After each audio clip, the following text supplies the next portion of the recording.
What's going on, everyone? It's Ben from YGO from Zero, back with another retro Yu-Gi-Oh video, and in this video we're going to be covering the results from the latest Chaos format tournament. Now, this tournament was held in the Chaos Corner Discord server. Link to that will be in the description down below. But if you want to sort of join later Chaos tournaments that will be held in the future, I'm sure they're planning on holding more. So definitely check out that Discord server if you're interested. Also, if you want to see coverage of the finals match from this tournament, definitely check out the stream that we did just 2 days ago, actually. It was really fun. We basically co-commentated, me and Lil Man YGO, who both played in the tournament. We co-commentated the finals match, and it was really, really exciting and a great example of awesome Chaos format gameplay. Definitely check it out if you are interested. But without further ado, let's dive into the results of this tournament, because this is a pretty cool tournament to see. There were 27 people who were in the tournament, which is pretty high for a Chaos format tournament. I think that's around the same amount that we had for the YGO from Zero tournament in Chaos, which if you want to join more tournaments in the future, we'll be holding those in the YGO from Zero Discord server as well. Link to that is also in the description. We get a lot of things in the description, folks, this video. So it was a pretty good turnout, and, especially for a format like this, which isn't really played that much by a lot of people, because a lot of people have the sort of impression that this format is super, super degenerate. People are just chaos locking each other all the time, and that's not quite true. You can pull off chaos combos, you can pull off the Yada lock. Very rarely can you pull off the full chaos Yada combo, though. And while there are a lot of very powerful and very broken cards in this format, because you have so many of them, it actually becomes a bit less bad, which is kind of funny. But yeah, so let's just go over the results now. Because there are so many broken cards in the format, and some of the most broken cards in the format are Blackluster Soldier, Envoy of the beginning, and Chaos Emperor Dragon, Envoy of the end. Most of the decks that you'll see here are Chaos decks. So you see that 19 of the top decks here were Chaos Control, and then there were 2 Chaos Warrior decks as well. So that's 21 decks total, play in Chaos in a 27 deck tournament. So that is pretty clearly an indication that this is a tier 0 format as of now. Now, there are some different things that, people can do and have been experimenting with that could potentially introduce some new decks into the format. Things like triple DMOC decks, or, Earthbeat. Earthbeat wasn't really present in this tournament, and through testing, people have found that that deck is maybe better than expected. But as is right now, the format is definitely Chaos tier 0 here. And the most common way that manifests itself is through, like, Chaos Control. Now, the line between Chaos Control and Chaos Warrior is kind of thin in a format like this, but basically any deck playing a Rota package, I think, would probably be classified as Chaos Warrior, and there just aren't really enough good Warriors to search out with your Rota package in this format. So I think Chaos Control is the better form of the deck here, and you see that in the representation here. But those weren't the only decks that were played. You can see that 2 people were on Gravekeepers, which is, they try and use Necro Valley to prevent your opponent from actually banishing cards from the grave. So that can be good there as well. Also, a Science FTK deck was in play here. Science FTK is a deck you can play, but it's really, really weak in this format, very fragile. If you pull it off, then it's fun, but, like, over the course of a tournament, you're likely not going to be pulling off the FTK that much. We've also got a Goat Control deck. Of course, in this format, it's a bit different because you don't have the sort of battle position change rules that you get in Goat format later on. So you can't really pull off the Tsukiyomi 1000 Restrict loop in the same way. And that makes the deck a lot worse. So it's not really the best deck in this format. Grand Maju Turbo was here as well. I guess, playing Grand Maju and trying to banish a bunch of cards to buff it up, and I think that's pretty cool. I'm not sure how good it was, but, it's cool to see someone bring a deck like that. And lastly, Jar Turbo. Jar Turbo, I think, was the sort of triple DMOC deck, because the duels playing that deck was on a bit of a Jar engine to get DMOCs engraved, draw deeper into their deck for their combo pieces, things like that. So that would be the triple DMOC deck there. But that's going to do it for the deck type representation there. I'm not really the biggest fan of, like, deck category representation, because while, like, control is definitely the dominant type here, I do think that, like, this format is very, very fast-paced. So if you just look at this and you're like, oh, all the games will be control-based mirrors, really grindy, that's not really going to be your average experience in a Chaos game. But it is still a helpful sort of, guide for people who just want to see the format at a glance. But I think the deck type representation is a lot more significant here. But now that we covered what people brought, let's cover the top 8 deck lists and talk about some interesting text that I noticed in them. First up, tied for 5th place, is Hoy. Now, Hoy went on a bit of a tear in the Swiss part of this tournament. I think they might have actually been undefeated in Swiss, which is kind of wild. 5 rounds of Swiss for this tournament. So that's a pretty impressive record. And they've got some very interesting things in their deck. Of course, this is a typical Chaos Control sort of list here. But you'll notice that they're on an Archfiend Soldier here, which is a level 4, 1900 attack point monster that's dark. So that's kind of nice. They're on a Reflect Bounder for another light target, which can deal burn damage, which is also kind of nice with things like CD also being able to do burn damage. This deck just seems like very aggressive. 2 knocks. Change of Heart. Well, everyone's playing Change of Heart, but you've got double knocks, which can let you get aggressive. In addition to things like Change of Heart, like Snatch Steal, etc. Also, a Magic Cylinder here to deal a bit of damage. Also can stop things like Kaikus from attacking in and banishing cards from your grave. So that's nice as well. Triple TT, which is very good to know about. That is at 3 in this format, and it can be very strong, even though some people don't play it at 3 copies. If you also got Injection Fairy Lily here, you can search that off of Witch or Sangan, get in for a ton of damage. If they're playing these sorts of burn cards, then their opponent probably is lower life points, so this card can be pretty good in that regard. They've also got a Fiber Jar in main to reset the deck, of course. Triple Warrior Lady as well. Some people play less of this, some people also play Shining Angels to bring this thing out. Looks like Hoy is just playing the Triple Warrior Lady and the Reflect Bounders, their only lights. But it seems like that worked out pretty well for them, as they did make it to the top cut here. For the side deck, they've got Dust Shoots in here. They've got Saku's Barrel Behind the Door and Emerging Provisions for burn decks, I assume. Scientist in here is very good. Dark monster to bring out.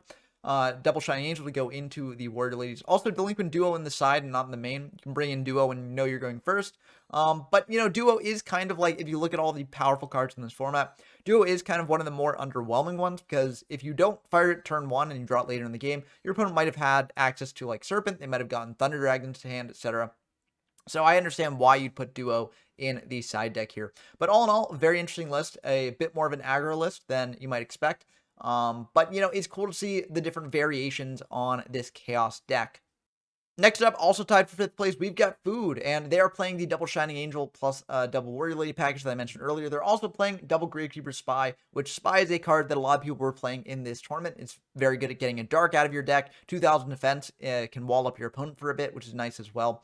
They're playing a Magician of Faith as well to get back spells. It's another light target as well. So it's good in that regard. They're also playing an Injected Fairly, just like Hoy did. A lot of people, they do cut Lily because it's Earth, and so it doesn't pair with your Chaos monsters, but having a searchable monster that can deal 3,400 damage in a turn can be very, very nice. So I definitely see why Food and Hoy are both playing this card. Food is also on the Nobleman of Crosshead here in the main. Not on 2, but 1 is still pretty good at getting aggressive and, going in on your opponent. Other than that, some interesting things to note. 1 Torrential Tribute as opposed to 3. Also, they're playing a Call the Haunted, which I believe Hoy was not playing Call the Haunted because, you're probably going to be banishing cards from grave and stuff like that. But 1 TT is interesting. A lot of people are less than 3, as I mentioned before. And it does make sense because at a certain point, you just have to consider, your deck space, and you might not just have enough room to play more than 1 of TT. But I think TT is very strong, so you'll probably see it in most of these decks here. Also, a Harpies Feather Duster in the main. A lot of people are sort of cutting Harpies and Heavy from their main deck to put in the side deck, because against your typical deck, a lot of them don't really play too many back rows, so you don't really need the mass back row removal. You really value the reactive back row removal, like MST, which can stop things like Snatch Steal, Imperial Order, etc. But Harpies in the main can be good at just clearing away your opponent's back row and just making a big damage push. So I get why it's in here as well. And that pretty typical list. For the side, they've also got the Dust Shoots in, just like Hoy did. They've also got Anti-Spell Fragrance, which can be good against some combo decks. They've got Royal Decree, which can also be good against some combo decks, more like burn decks and stuff, playing traps. They've got a Wangu here to stop things like Scapegoat, things like that. They've got Fiber Jar in the side instead of the main. You can bring this in if you know you're going second. It can be good to recover against hand rips and things like that.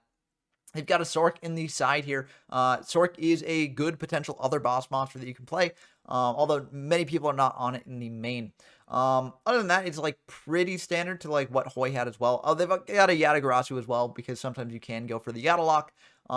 So that's good to consider as well. But pretty cool stuff overall. But again, another Chaos Control list topping here. I think all the top 8 were Chaos Control, so it makes sense. This deck is, in my opinion, the best deck in the format and definitely tier 0 here. Next up, we get Ellie Tin Can's deck list, and I think it's fascinating just looking from deck list to deck list. You see so many different variations, and it is a tier 0 format, but these different variations can really give different players an edge. So, like for instance, here we see Scientist in the main deck as opposed to the side deck here. Scientist is a very versatile card, so it makes sense why it's in the main here. We also see Ellie also on just the 1 TT as opposed to 3. They are also on Premat in the main deck here. A lot of people have sort of put Premat in the side or cut it all together because it's really bad against things like Imperial Order or MSTs. But it can be good to just bring back a powerful monster from grave and, either going for damage or going for value or things like that. Ellie is also on the Injection Fairy Lily. So a lot of Injection Fairy Lilies so far, but I feel like that will change as we continue going forward. Other than that, pretty standard stuff, as I mentioned before. Ellie is also on the Double Shining Angel, Double Rhoda package. They're also on Magician of Faith and the Double Spies here. They're actually on Fiber in the main deck, like Hoy was. So that definitely is a choice that different players are making. They're either including Fiber in the main or in the side. But all in all, very, very good stuff here. For the side deck, some interesting things to note. They've got Thunder and Yan Yan in there as a light target. That can indeed pop itself in some certain situations, which can be useful. They've got Jinzo here as well. They've got the double knock in the side, so no knocks in the main this time. And they've got 2 TTs as well. They've got Exiled Force as well, searchable removal, things like that. Also, only 1 Kaiku in the main. Kaiku is a very interesting card because it does shut down your opponent's Chaos monsters. So a lot of people do play more than 1, but it's interesting to see just the 1 copy from Ellie here. I guess it is searchable off of Witch, so that does make sense. But now that we've covered that, let's move on to the next deck. The last player tied for 5th is Straight Out of Compton 69, also known as Little Man YGO. They make a ton of great Edison format content, and they recently actually put up a video detailing their run in this Chaos tournament, so definitely check it out. That'll be linked down below, and definitely subscribe to their channel because they make a lot of great stuff. But this is a very, very interesting deck list here, and they also went on a great run in Swiss, just like Hoy did. I think they only lost to Hoy, actually, in Swiss. So, it shows the power of this deck with 41 cards, which is kind of interesting. But, we've been talking about deck space here, and deck space is kind of hard to cut. They're also playing the Triple Thunder Dragon package here, which some players are not playing. So that's also a choice that you see people make. They either play the Triple Thunder Dragons, or they choose to play more of a Shining Angel package and things like that. But when you're playing Triple Thunder Dragons, I guess you can afford to play a 41 card deck because that will sort of thin out your deck anyways. But some other things to note, they are playing Chaos Sork in the main deck. This is something that I've seen some people experiment with in this tournament because Sork is another boss monster here. And if you got enough light and darks to set it up, then having another boss monster that your opponent has to deal with on top of the BLS and CD, it can be very, very strong. So other things to note is that they're playing Double Mystic Tomato. A lot of people aren't playing Tomato because they're Triple DD Warrior Lady in the format. But, having more tomatoes, like if your opponent's using a DD Warrior Lady on a tomato, they're not using it on Sangan or Witch or even a Serpent. So there is that to consider. And also, if Tomato does get to go off, gets a Dark Engrave, it also gets out something like Sangan or Witch or even Magical Scientist, which is also in the main deck here. So very interesting stuff. They're also playing a Yada in the main, which a lot of people are not doing in favor of playing things like Injection Fairy Lily instead, which you can also search out and get in 3,400, which oftentimes is enough to win the game if you can get the open shot in. But Yada is a very interesting card, and it's a very powerful card if you can get in an attack with it. It's very resistant to some of the most powerful spells in the format, like Change of Heart, Raigeki, Dark Hole, things like that. So that is a very powerful choice here. Also, you'll notice there is a Premat in the main as well. No Call of the Haunted, though. Premat valued over Call, which is kind of interesting because I've seen a lot of people, if they are including one of these revival cards, they include Call instead of Premat because Premat dies to IO, whereas Call does not. And also Call doesn't cost you life points. But Premat allows you to get a bit more proactive because you can use it the turn you draw it. So that is good to note. But yeah, this is a very, very interesting deck list. I think it's a very good deck list. And it also does a lot of things differently from what we've seen from the other topping lists. So that's why this tournament is so fascinating, even though the actual results of Chaos Control just basically winning is not surprising. The deck choices made within those Chaos Control decks is surprising. And I think it really does show that the format is not solved in your typical sense because people have not settled on the best build of this deck here. So I think that's really, really fascinating. The side deck is also kind of interesting. They've got a bit of a Goat Control side because they've got double Metamorphosis, double Scapegoat, and 1 Tsukiyomi. As I mentioned before, Goat Control isn't really as good in this format as it will be in later ones, but it is still cool to see that being experimented with there. They've got double Solemn as well. Solemn is a card that I personally don't really like the most because, with CED in the format, if you use up a Solemn, you're at very, very big risk of dying just to CED coming down and blowing up the entire board. But it is a very powerful card and very controlling card if you can pull it off and your opponent can't really get things set up.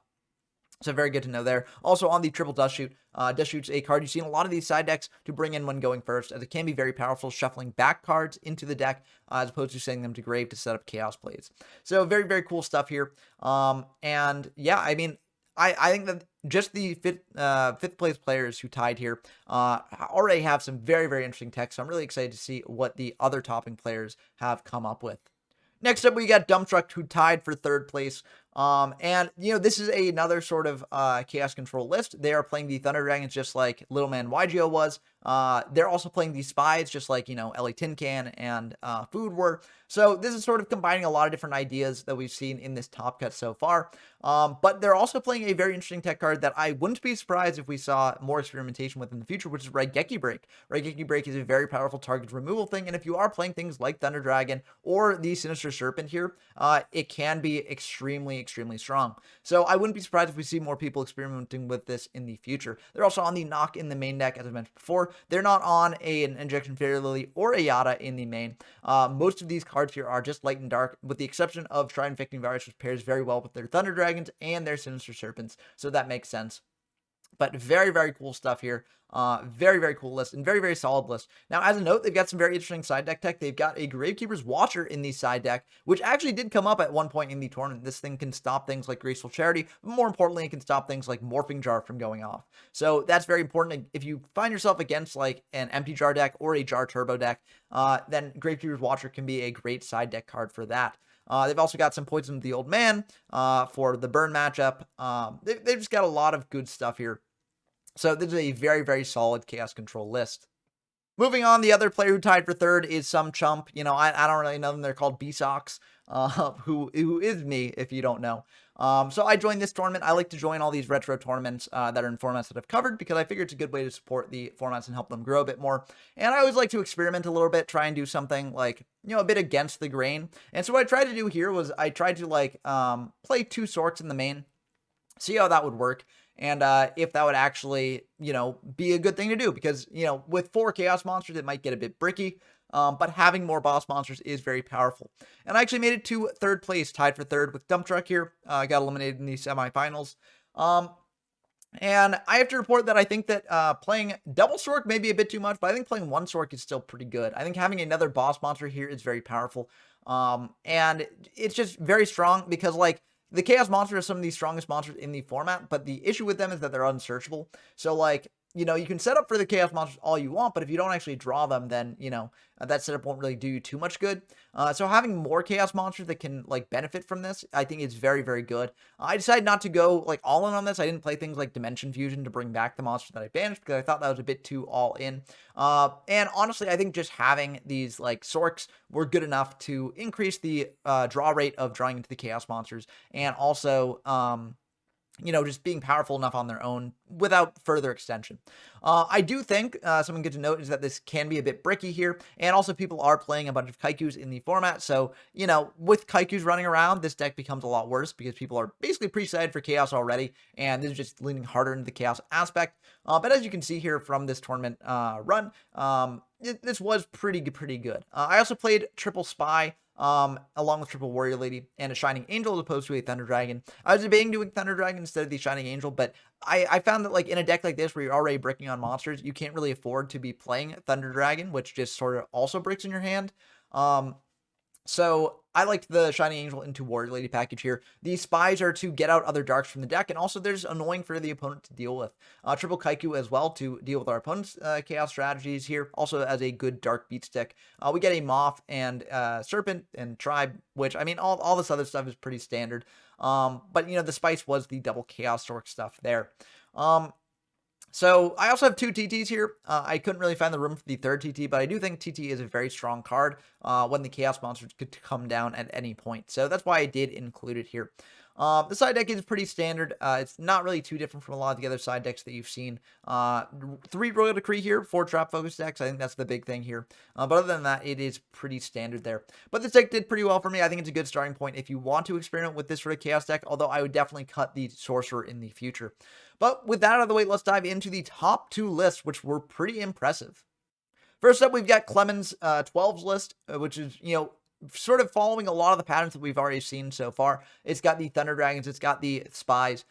This one's playing card destruction, actually, though, to pair with the Thunder Dragons, draw deeper into the deck, potentially set up the graveyard even more. So that's an interesting take. I think, so basically, after the final stream the other day, we got Clemens and Barcode to talk about their topping lists. I think Clemens said that they wouldn't really go for card destruction in the future, because it wasn't the best thing in the world, but it is very interesting tech here, especially with the Thunders and the Sinister Serpent there. They're also playing a Raigeki break here to pop their opponent's cards. They've got triple Thunder Dragon for that to pair with it. They've got Serpent as well. So I think that makes a lot of sense. They're actually not playing TT at all, except for in the side deck in 1 copy. So that is a very interesting choice, but clearly it was good enough for them. For the side deck, they've got the double dust shoots there. They've got triple Royal Oppression. Royal Oppression is interesting because unlike in later formats, you can't just fire this when your opponent would immediately special summon. So for instance, if your opponent banishes the Light and Dark from the grave and then brings out a BLS, you can't then flip up a Royal Oppression and use effect to stop the BLS from coming down. This has to be face up on the field already when your opponent goes to do that. So it makes it a bit worse of a card here, but it is still very interesting. I could see situations where your opponent has Chaos set up and you just need to prevent a Chaos monster coming down, or else you lose the game. So you flip up Royal Oppression preemptively, and then your opponent can't bring out that monster. But I do still think it's a bit of an awkward card in this format, so I'm curious to see how it did for them. But triple Royal Decree here as well. I think Royal Decree is a very good side deck tech here. Other than that, I think that this is a pretty standard side deck, and a really, really cool deck here. And it really did well for Clemens, bringing them to second place. Now that we've covered second place, let's dive into the first place list and see what they cooked with. So in first place, we got Barcode here with this Chaos Control list as well, and you can see some very interesting things right off the bat. Whereas other decks have only played 1 or 2 copies of Magician of Faith, Barcode is playing triple Magician of Faith, and clearly that worked out very well for them as they actually managed to win the entire tournament. They're also playing a Rhoda package here, which can get out your DD Warrior Ladies. It can also get out Zumbire the Dark, which is a dark monster, which can serve as a removal. So rather than playing Exiled Force, which is an earth monster that serves as a removal, I really like the choice of playing Zumbire. Zumbire also sticks around for a bit, prevents your opponent from getting in with Kaiku here. So I think that's a very, very heads-up choice there. They're playing the double TT package here as opposed to triple TT or 1 TT. I'm very curious to see if they would actually go more or less in the future. They're also only playing 1 Kaiku, and they actually mentioned after the stream that they would probably cut Kaiku in the future because they figured Kaiku is good at stopping chaos plays, but it also gets run over in battle a lot. And so you don't really want it, you want other things instead. And if you can kill your opponent before they can actually go for their chaos plays, then you don't really care about, depriving them of those. So I think that made a lot of sense and was a very, very cool idea because a lot of people are just playing Kaikus because it seems busted in this format. It would be cool to see if a Chaos Control list not playing Kaiku actually managed to top in the future. Also, Fibers are in the main, not in the side. So showing the strength of this card potentially, and just resetting the game and then just being able to start over page 1 to kill your opponent that way. So very, very cool stuff overall. For the side deck, it's generally pretty standard, except for this 4-star Ladybug of Doom there, which was here mainly because a lot of the monsters in this format are level 4. So if you set this down, you can basically wipe your opponent's board. It's kind of like a build your own TT, except it doesn't affect you. So very, very cool idea there. It can also deal with things like Gravekeeper Spy as well, which a lot of people are playing. So it makes a lot of sense there. Double knock in the side as well to deal with those spies, but I really like the 4-star Ladybug of Doom tech there. Also a Shura Priest here to deal with things like goats and things like that. Serpent and Tribe in the side and not in the main. This is very different from what a lot of players are playing, but it does make sense, right? These are not dark or light, they are water. So, it doesn't really pair with your chaos strategy there. And you've got enough power in the main deck that you don't really need Tribe or Serpent here. But very, very interesting choice because a lot of people are playing Tribe as a staple in this format. Clearly, Barcode showed that maybe these cards do not have to be in the main. But very, very cool stuff overall. I really like all the lists that I've showed off here. I think that if you want to start playing this format, any of them are great to start off with as you sort of find what build of the Chaos deck works best for you. I'm not trying to encourage people not to experiment with other decks, as I do think there are other decks that could potentially be viable in this format. But what I am saying is that the best place to start in a format like this is the Chaos deck. Once you understand the Chaos deck and can play that well, then you can innovate with the other sort of off-kilter decks that are meant to combat this Chaos menace.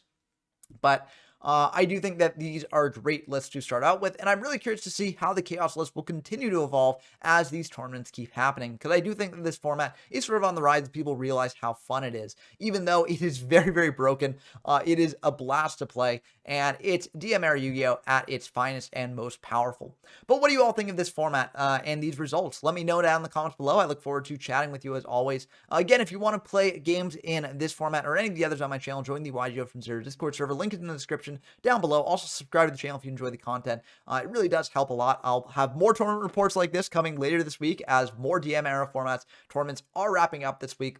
So I'll have a lot to say about those. No Chaos tier list, though, coming because honestly, my previous tier list is still accurate. Chaos Control is the best deck in the room. There's nothing really contesting it now. But I might do tier lists for some of the other formats after their tournaments wrap up.